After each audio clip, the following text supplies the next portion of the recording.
Cette série date de très longtemps, date des années 60. Et elle est culte. Moi, je la connaissais de nom, mais je l'avais jamais vue. Et ça m'étonne parce que quand je la regarde, là, j'en suis à la moitié. Eh bien, je suis accro à cette série. Et la série s'appelle Le Prisonnier. Le Prisonnier avec Patrick McGowan, qui est le héros principal. Alors, c'est une série où le héros, on va dire, n'a pas de nom. On ne sait pas son identité. Je ne sais pas en tout cas si on le saura un jour. Sachant que c'est une série qui n'a que 2 saisons. 17 épisodes, je crois. Et c'est un homme en fait qui était agent secret et qui va se retrouver dans un village. Dans un village, on va dire, il est détenu dans un village. Il ne peut pas en sortir. Tous ceux qui font partie du village ne peuvent pas partir. Et on essaye de lui... En fait, en gros, donc en fait, tout le monde a un numéro. Lui, c'est numéro 6. Il n'a plus que cette identité. Numéro 6. Je ne suis pas un numéro. Je suis un être humain. Je suis un homme libre. Libre. C'est dans le générique. Ça, j'adore en fait. Oui, en fait, il a toujours tous les jours en fait. Enfin, dans tous les épisodes, il y a un numéro 2. Et le numéro 2 change tout le temps d'apparence. Et en fait, il a 2 solutions. Soit il répond aux questions. On veut savoir des renseignements. Pourquoi il a abandonné? Pourquoi il a arrêté d'être un espion? Pourquoi il a quitté les services secrets? Pourquoi a-t-il démissionné? A-t-il donné ou va-t-il donner des renseignements à d'autres personnes, d'autres pays, des ennemis? Va-t-il parler? Donc soit il répond à ces questions, soit en sorte il va faire partie des gens En fait il va devenir comme eux. Donc en fait lui ce qu'il veut c'est partir. Il ne veut surtout pas rester là. Et enfin, en fait j'aime beaucoup parce que c'est tellement... Quand tu vois que c'est des années 60, mais c'est tellement visionnaire. Il y a plein de choses tellement intéressantes dans chaque épisode. Il y a un épisode par exemple, on suivait un autre prisonnier qui était avant professeur, enfin qui est toujours professeur, mais qui a été enlevé et mis dans ce village. Et il y a une méthode accélérée d'apprentissage, méthode accélérée pour en fait ils puissent tous savoir des programmes. Par exemple, au lieu d'étudier 3 ans, ils vont tout savoir en 3 minutes. 3 minutes, puisqu'ils ne veulent pas qu'ils réfléchissent, il ne faut plus de réflexion. L'intelligence pour tous. L'intelligence pour tous. Et vous savez comment? Eh bien, il suffit de regarder le professeur qui donne ses cours par écran. Et donc, il faut le regarder dans les yeux pendant 15 secondes. Et dans 15 secondes, et après 15 secondes, vous savez tout. Toutes les informations sont là. Vous n'avez pas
épisode où il est quand même...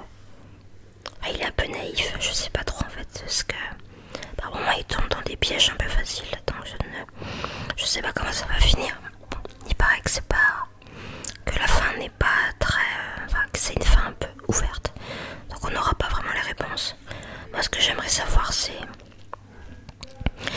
qui est le numéro un. Qui est le numéro un. Mais bon, est-ce que c'est si important? Moi je pense surtout que... enfin comme on l'a déjà vu, ça part 2 fois, il se fait trahir par des gens avec qui il travaillait, avec lesquels il travaillait, donc des gens de son service. Et donc je pense que le village, ils font partie des services secrets pour le pays où il travaillait. Donc il devait travailler pour les services secrets anglais. Et donc de toute façon, je comprends pas pourquoi dès il a réussi à s'échapper de l'île une fois, mais il est tombé dans le piège. Il est allé tout raconter au service secret, à son ancien travail, alors qu'il avait démissionné de là. Et je pense que de toute façon, il est trop dangereux pour eux, puisqu'il sait trop d'informations, il peut pas rester comme ça dans la nature. Donc de toute façon, le village, ils sont complices. Par 2 fois, il a été trahi. Le prisonnier numéro 6. Qui est le numéro 1? Vous êtes le numéro 6. Qui est le numéro 1? Vous êtes le numéro 6. Nous voulons des renseignements. Des renseignements. Des renseignements. Enfin voilà, je finis mon thème. Et oui, là j'en suis à la moitié, donc on va voir comment ça va se passer.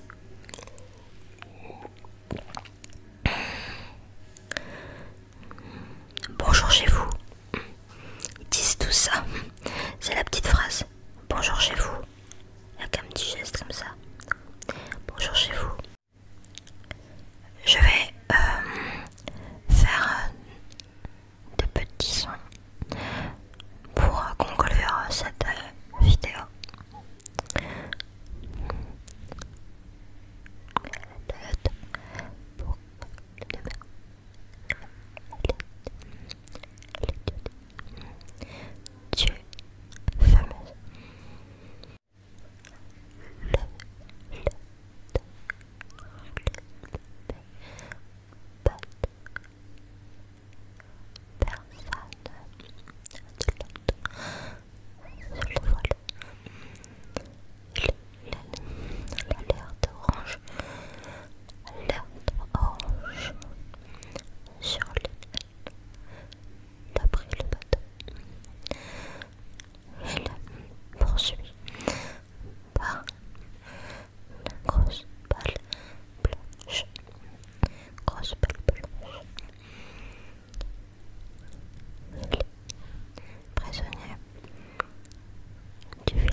m'étrangler.